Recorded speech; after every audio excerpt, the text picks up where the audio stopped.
Chers frères et sœurs, vous l'aurez bien compris, à travers ce texte d'évangile que nous venons d'écouter, nous avons bien compris que Jésus envoie ses apôtres en mission.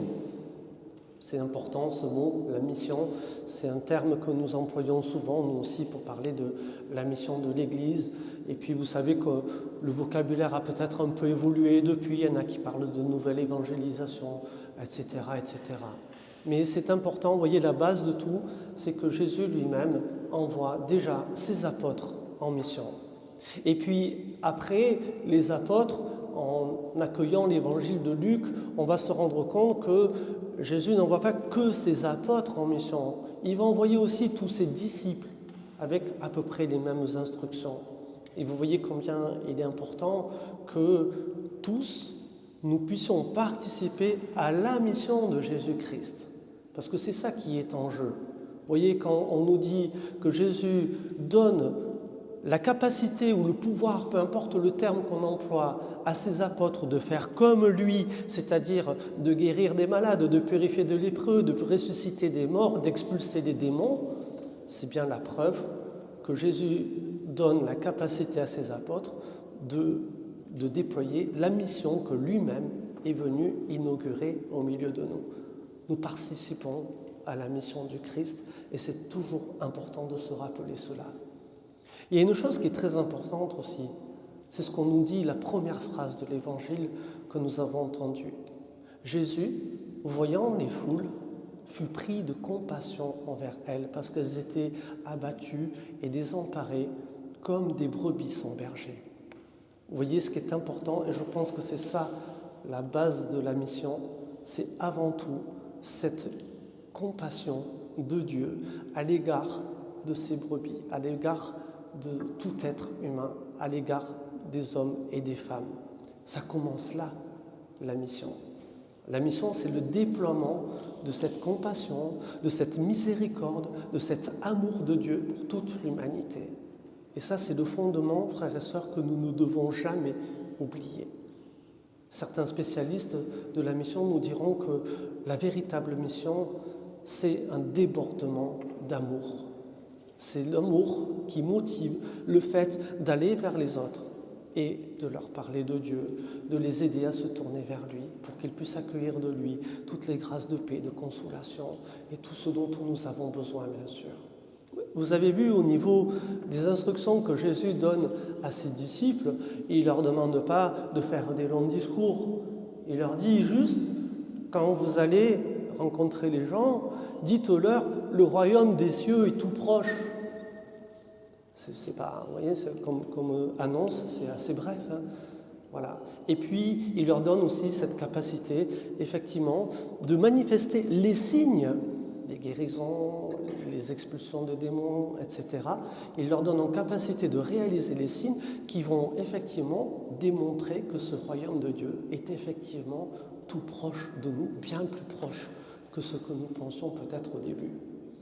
Et ce qui est important, chers frères et sœurs, c'est de nous rappeler que quand Jésus nous demande à nous aussi, aujourd'hui encore, de participer à cette mission, il nous demande avant tout de participer à la compassion que lui, il a pour toute l'humanité, à sa compassion. C'est ça qui va déclencher la mise en œuvre et l'envoi des disciples, c'est parce que Jésus a pitié, est pris de compassion par rapport à ces hommes et à ces femmes. Et comme il ne peut pas faire tout seul, il demande à des personnes de l'aider, ici les apôtres. Dernier point que j'aimerais souligner, c'est la dernière phrase de l'Évangile. On a parlé de la toute première, et j'aime bien aussi la dernière phrase. Vous avez reçu gratuitement, donnez gratuitement. Et vous voyez, là, il y a quelque chose de très important, chers frères et sœurs, parce qu'à travers cette dynamique de recevoir et de donner, c'est toute la fécondité de l'Église que nous sommes appelés à vivre. Quand je parle de fécondité, ça peut être aussi au niveau humain, parce que tous, nous avons reçu un certain nombre de choses, le dépôt de la foi, au niveau de l'affection, au niveau de l'éducation. Regardez tout ce que nous avons reçu dans notre vie, tout ce que nous avons reçu de la part de Dieu, aussi dans notre vie de croyants. Eh bien tout cela, frères et sœurs, nous sommes appelés à le redonner. Et il y a un mot qui est important, c'est pas que recevoir, donner, il y a le mot gratuitement. Vous avez reçu gratuitement, même si on n'a pas mérité tout ce qu'on a reçu, on l'a reçu, cadeau de Dieu. Et les dons de Dieu, on nous dit qu'ils sont sans repentance, c'est-à-dire ce que Dieu donne, il ne le reprend pas. Et ça, tout ce que nous avons reçu, nous sommes appelés à le redonner de la même manière, gratuitement, sans juger des personnes que nous allons croiser, sans juger des conditions. Est-ce que lui ou elle correspond à ce qu'on attend d'un chrétien? Il faut se libérer de ça. La gratuité veut qu'on se libère de ça. Voyez. Et chers frères et sœurs, nous sommes appelés, nous aussi, à rentrer dans cette générosité du Christ, voyez, cette compassion du Christ qui pousse à cette générosité de donner sans compter, de donner gratuitement.